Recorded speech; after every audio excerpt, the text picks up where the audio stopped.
Hey crew, it's Pitt, and I'm back with some more MBTI. Today we're going to be checking out Joe Rogan. This was a request from a viewer, and so we're going to get to it. I don't know when y'all will get to see it, though it might get blocked. Bear in mind as we do this that this is more a tool for you to use to help you.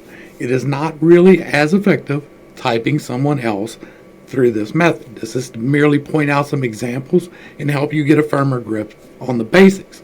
What I do is different than every other MBTI system out there.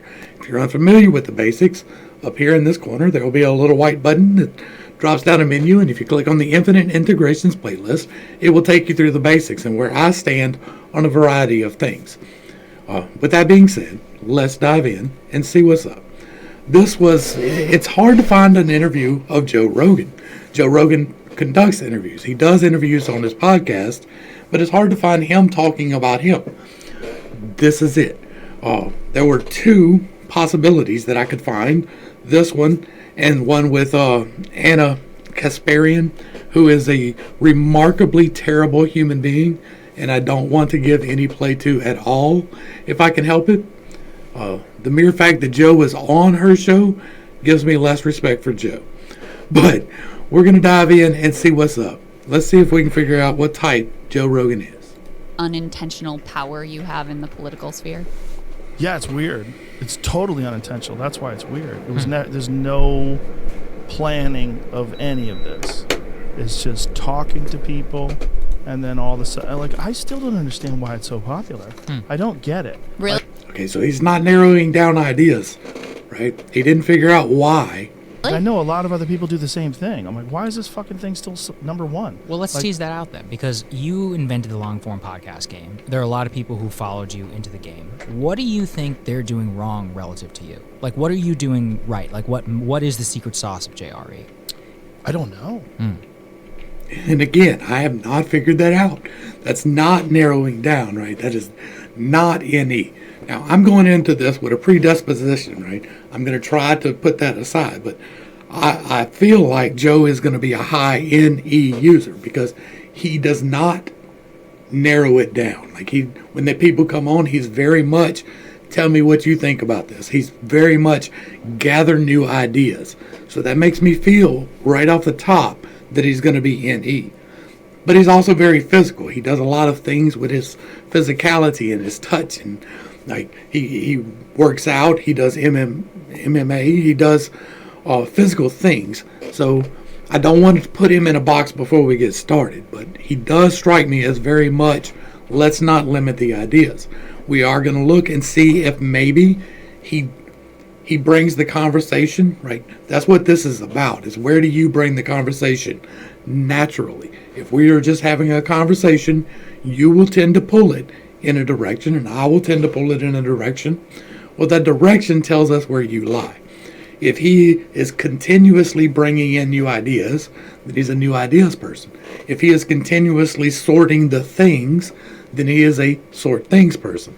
If he is continuously after the new experience, that is a new experience person. And that gives us a different viewpoint on where to type.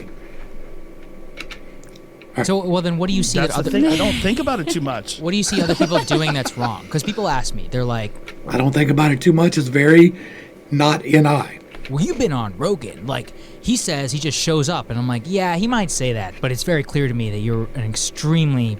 like a very good practitioner of conversation, knowing when to interject, knowing when to stay silent, knowing when to move something forward, knowing when to bring something around, being like, oh, I'm familiar with this person, let me interject this at this time. It may seem artless, but it's definitely not. So, like, is that something that you learned? Is it a comedian skill? Because I listen to some comedy podcasts, and frankly, they're not as good.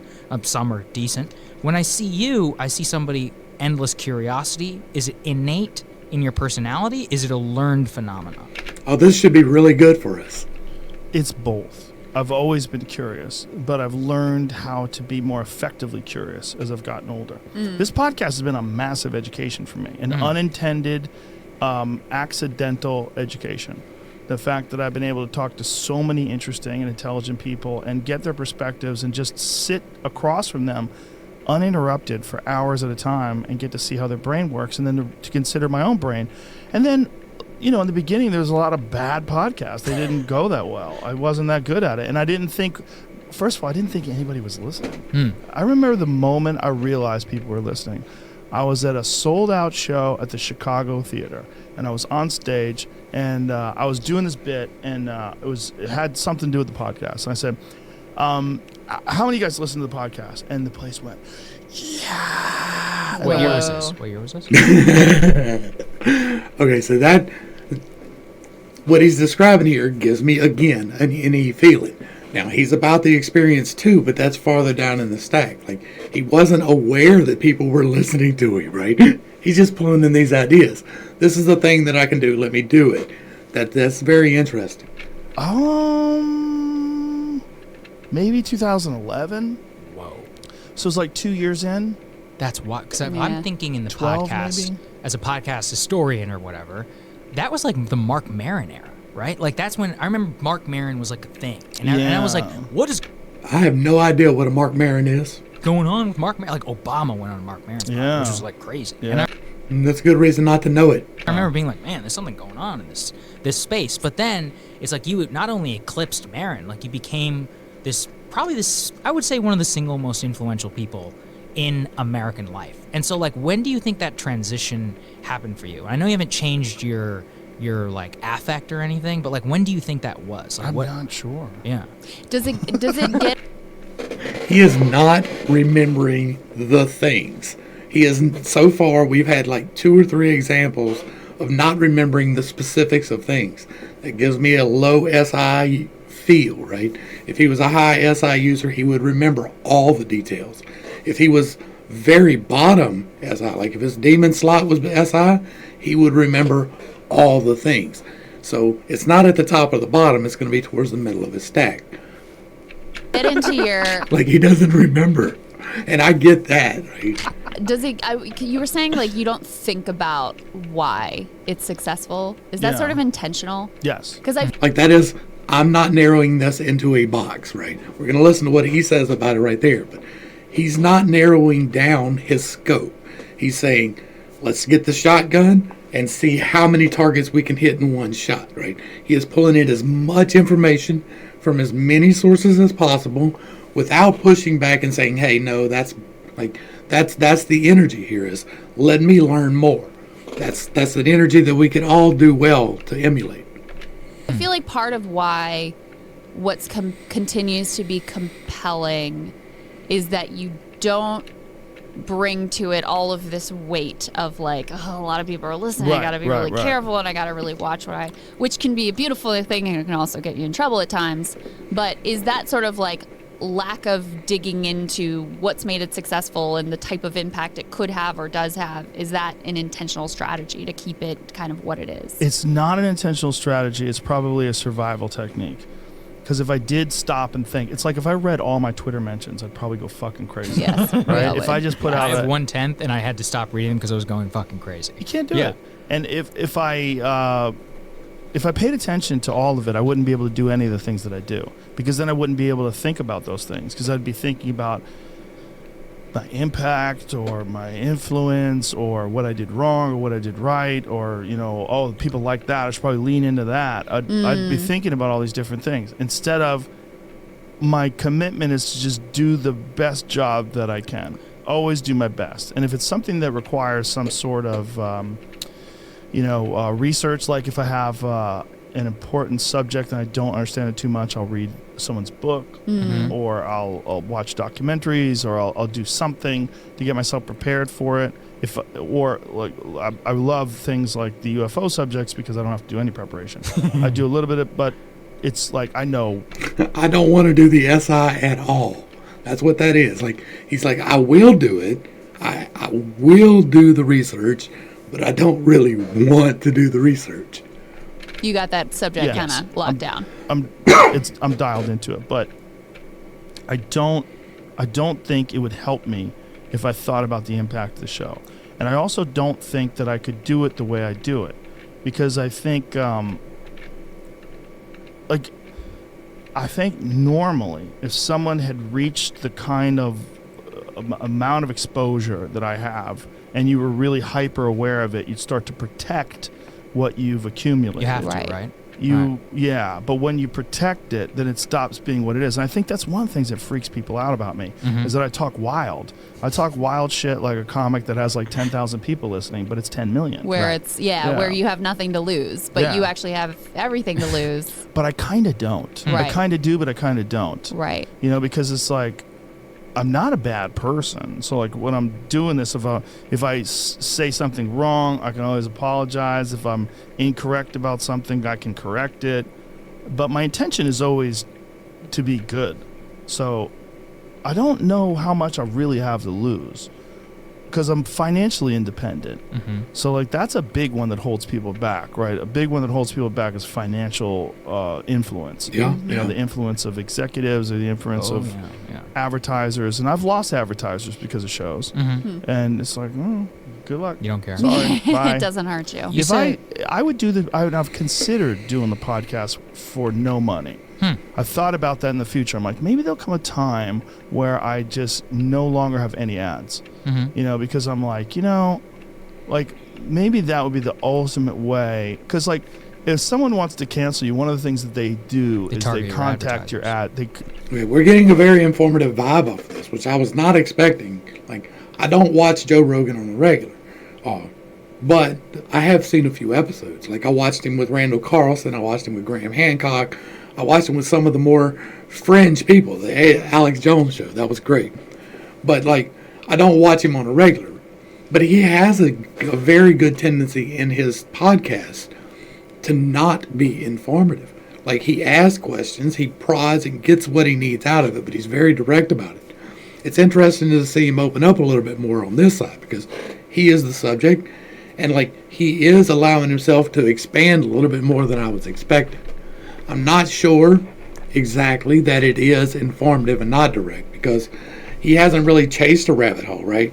He's giving a full explanation, and he's bringing in some extra, but he's not really over-explaining at the moment. They mass email campaigns. Right.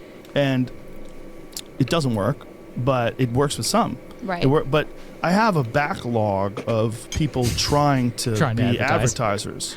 So, like, generally, if one drops off, there's always Somebody a in the bunch. queue. It's funny. That's part of the reason that we went subscription first, is that we were like, you know what? You know, when you're doing news, and especially in the beginning, they're like, we need to be able to rely on our people. But something you said, it was really interesting during our podcast. You said you talk to enough people, you can figure out whether they're telling the truth or not. Yeah. So how do you know when somebody's full of shit? Like, you've talked to thousands of people. Like, how do you know if somebody's full of shit or not whenever you're talking to them? You don't really know, right? You kind of get a sense.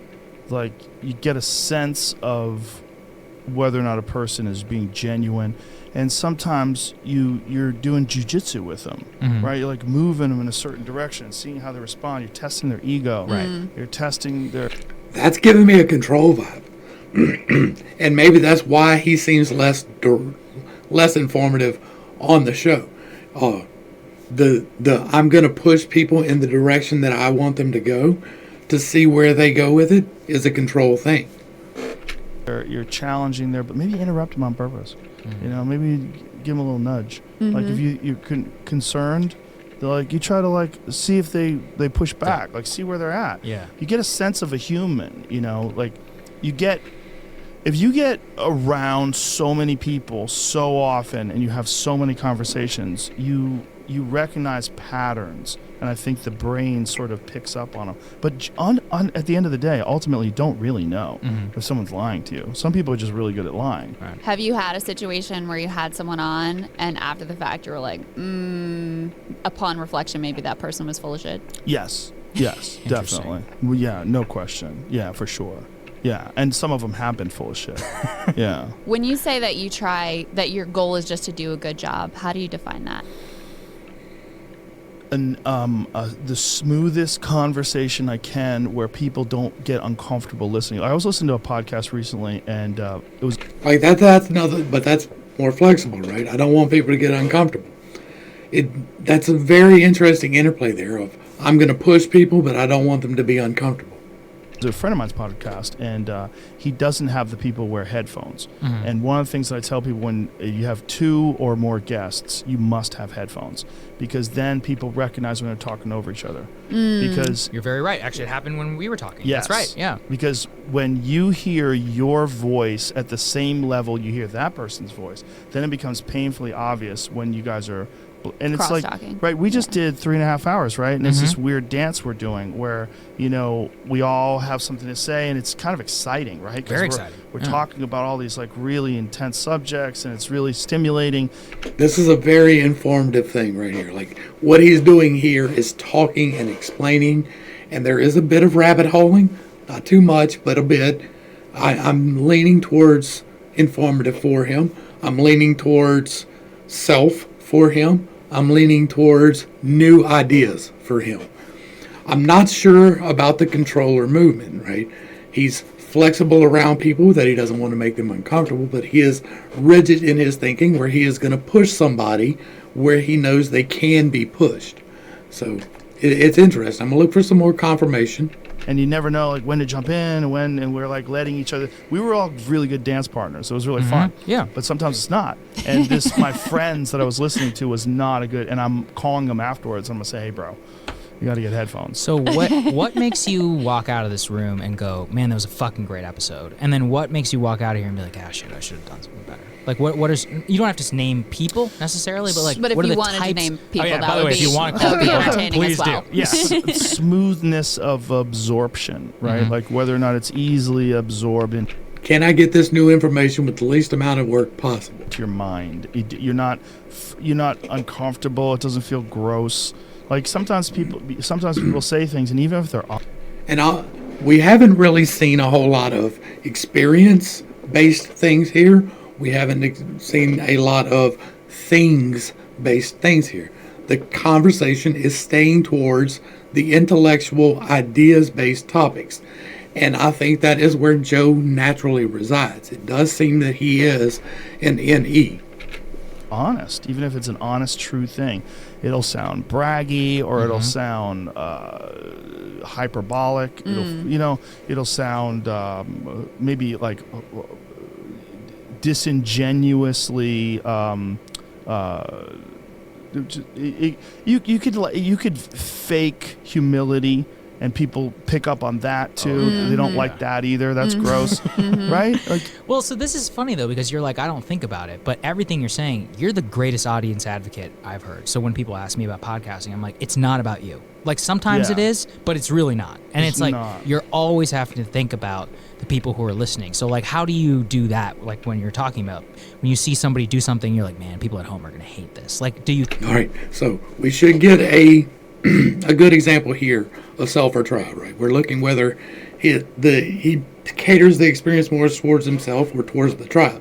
Now, this is a loaded question towards the tribe, so we're definitely going to pay attention to how he answers this.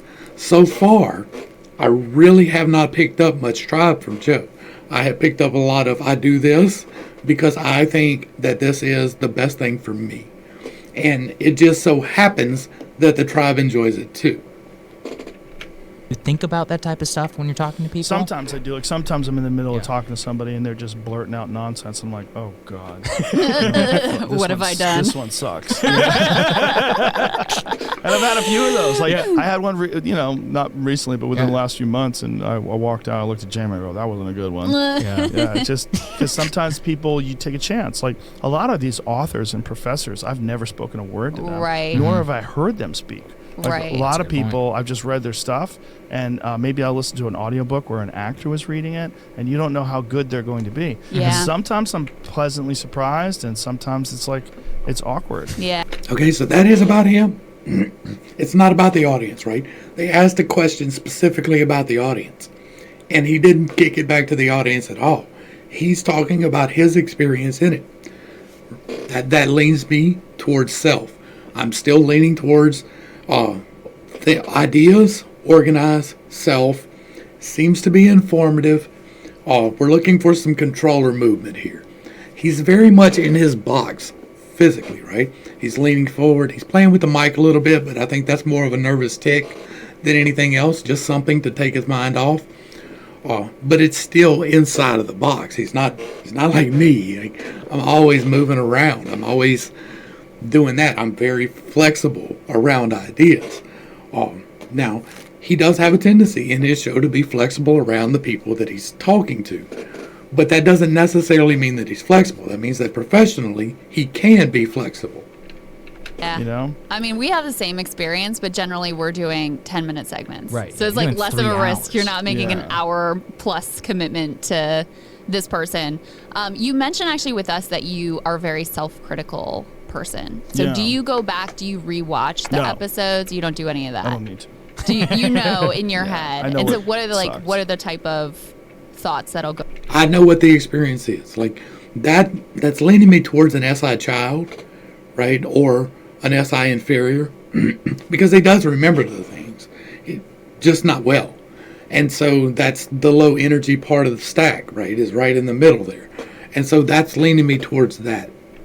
Go through your head, or what are the things that you're looking for or thinking about, or that would stick with you, like, I should have done that different? Giving the people enough space is big, like letting them talk. Like, there's always this urge to talk. When two people are talking, you get excited. Right. And these Informative. subjects they're And he is able, right? He's fairly well balanced in the stack. All the people that I've done this week have been. And he's very well balanced in his stack, and that's why he's so successful, is because he is informative, but he knows how to let other people talk. He seems to be kind of controlled, but he's flexible enough to allow the people to be comfortable in his studio. they're stimulating, right? And you want to talk, so you got to give people you want to sort of, first of all, you want to make them welcome, and you want to kind of caress the conversation. You don't want to beat on it. You want to let's figure out a way to make you the most comfortable. Let's figure out a way to get the most out of you. And then also, I think you have to have genuine curiosity, because I think we can all pick up on artificial curiosity. Yes. We can pick Like, up on. oh, that's interesting, and you're like, yeah. You're like, ew. You don't mean that. Yeah, well, You're like- that's late night TV hosts. They're Yeah. the worst. Right. It's Very crazy. true. It's so clunky and fake, and it's so, air quotes, professional. And the thing about podcasts is you're professionally unprofessional. Yes. Because you're really just having a conversation. So- And if you're doing it well, you're making these people feel like you're talking to someone who cares. You're talking to someone who cares about what, and the only way to do that is to actually care. Like, you really want to care about what this person is saying and thinking. So it actually reminded me, because I've always, for the years I've, That leads me more towards movement. Like, that explanation right there does push me more towards movement. He seems to be gather ideas. He seems to be movement with that, right? Now, I'm going to look just briefly, like we're getting to the point where I want to wrap this up. So we're going to look real briefly for one more confirmation of movement versus control. Everything else seems to be lining up. It seems to be very much ideas and gather. I want the new ideas. Give me the new ideas. It seems like he is doing that for him. So that is an I, and that means that he's going to be more focused on his experience and his gaining the knowledge. The fact that we get it is an added bonus. He does seem to be somewhat flexible. He is gathering the ideas. So we're just going to look a little bit more for some more confirmation on the flexible. What we've seen so far, the way that he talks about making people comfortable and working around them is flexible. He's not going into the podcast really with a rigid, we need to talk about these points, which you see some of the other people do. He's not really dominating the conversation like you would see some other people do. More control is going to be, this is my conversation, you're just part of it. The flexible is going to be, this is our conversation, let's see where it goes. I've listened to you. It's always been very clear, like an antithesis to the corporate suit, like the development deals, the comedy. So you're Joe Rogan. You've literally you were in LA for decades, Hollywood, sports, comedy. Basically, 3 titan areas of American entertainment. What do people not know about that industry that they should know? Which also caused you clearly to be like, I've generally had a bad experience. And I'm obviously not with the UFC or anything like that, but you, having been at the center of all these worlds, you've seen a lot of shit, I guess, and it caused you to say, I cannot be controlled by these people? Like, what were some of those experiences, and like, why do you think that the industry is the way that it is today? They don't have, I mean, here's the best way to describe what's going. This is the problem, not just with Hollywood, but also with Los Angeles, because Los Angeles is inexorably connected to show business. There is no getting around that. It's the reason why a large percentage of people move there, and it also massively affects the politics of the place, and not just politics, but social discussions, the way people communicate, because it's an incredibly disingenuous way of communicating, where you want to say the things that people are going to want to hear, because that way they're going to cast you. So here's the thing. You take these people, and generally speaking, people come to Hollywood if they have an acting dream. That's the big reason why, right? That's like probably the number one. There's comics, they come there and they're different, but not necessarily, because a lot of them get into acting, and they get like corrupted by that system too. This is bringing in some of the tribe's rationale here. This is also leaning me towards where I'm already leaning. But the way this system works is you go there, and then you go into a room like this one. So like maybe we could be the casting directors, and someone would come in and you go, "Hey Mark, tell us a little bit about yourself. Where'd you move from?" And there's like a smugness to it and a weirdness to it, because they have power over you. And they're like, "Well, I'm from New Jersey, but been acting. I did a bunch of plays and blah blah blah, and I'm out here trying it out." "Okay, Mark. Well, you're gonna read for the role of Ted," and then like some fucking PA will read off a thing. "Well, Ted, I don't even know if we can do this, man. It just seems like it's all wrong." You're like, "Come on, man, we can do it." And so you're in this. I've done this so many times. You're in this like completely like a hotel non-natural environment. It's usually a conference room in a production office, and you're in this non-natural environment with these smug people that have this massive amount of power over you. And that isn't TE pushback, right? The tribe thinks this way, and I don't necessarily agree with it. And it shapes the way people communicate. Like, I've been in rooms where they'll discuss politics, like, right away. And you see people bend to whichever way the wind is blowing. Like, what do I have to say? What like, are they wanting me to say? I think it's about time we had a woman president. Like, they'll say shit. Like, yeah. Well, you see it. You see the They don't have opinions. These, when I say they, that's some more tribe pushback. Some of them do. But a lot. That's flexibility. A lot of them don't. What they have is a conglomeration of opinions that they've adopted because they think it'll be beneficial for their career. Because their career is gross. They're insecure people that go to a place where they're going to get rejected a lot. Right. It is the worst thing ever for their mental health. I stopped dating actresses like in the 90s. It was like 94. I was like, oh, this is not good. Like, this doesn't work. Like these people are crazy, and I'm like, I know I'm crazy, but I'm a like comedian / martial artist crazy. It's like a different kind of crazy. Okay. It's like a more like honest crazy. Like their crazy was I need to get cast in things, and also I got insanely lucky. I auditioned for 2 television shows, and the 2 television shows I auditioned for, I got both of them.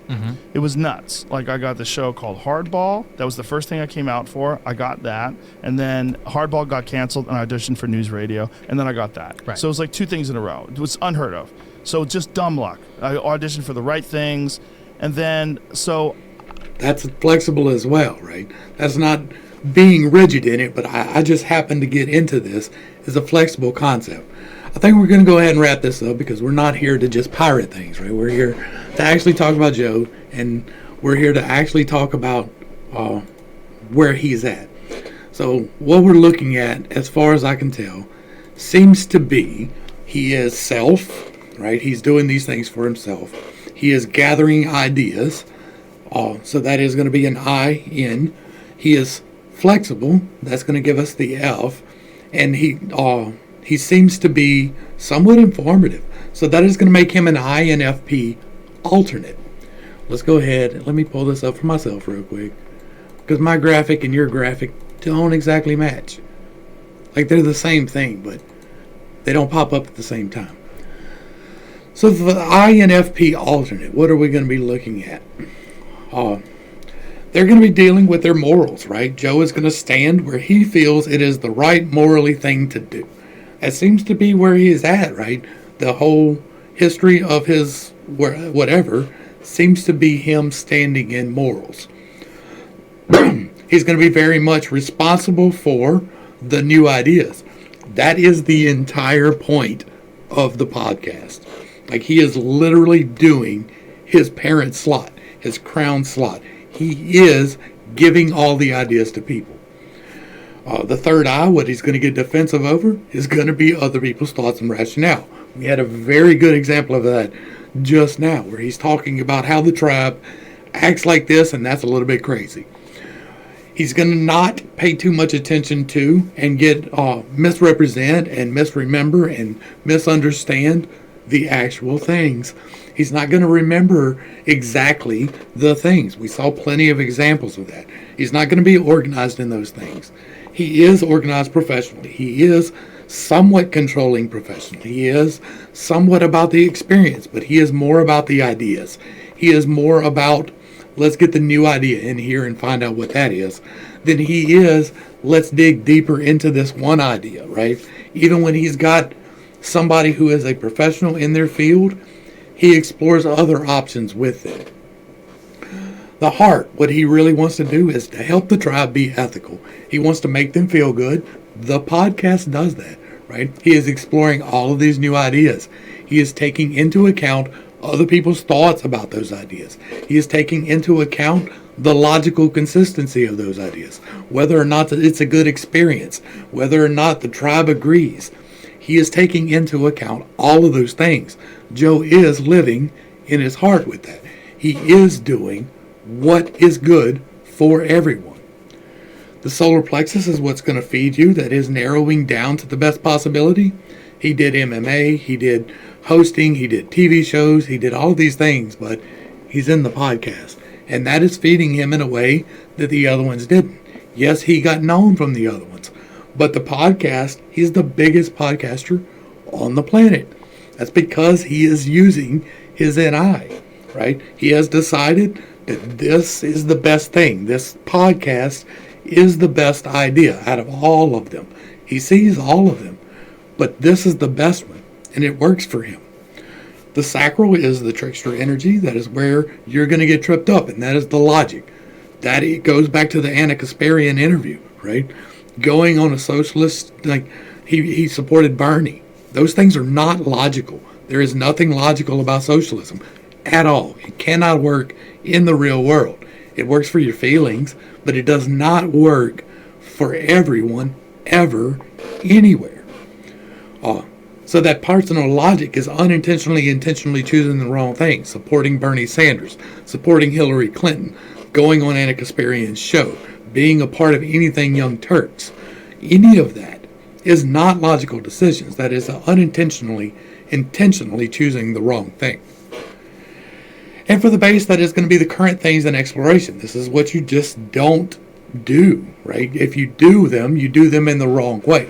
And so that is the current things in exploration. He probably has a tendency towards chasing after the new things, the nice, new, shiny experience, whatever it happens to be, whether that's weed or DMT or whatever it happens to be, this new experience, and you're probably choosing the wrong side of that.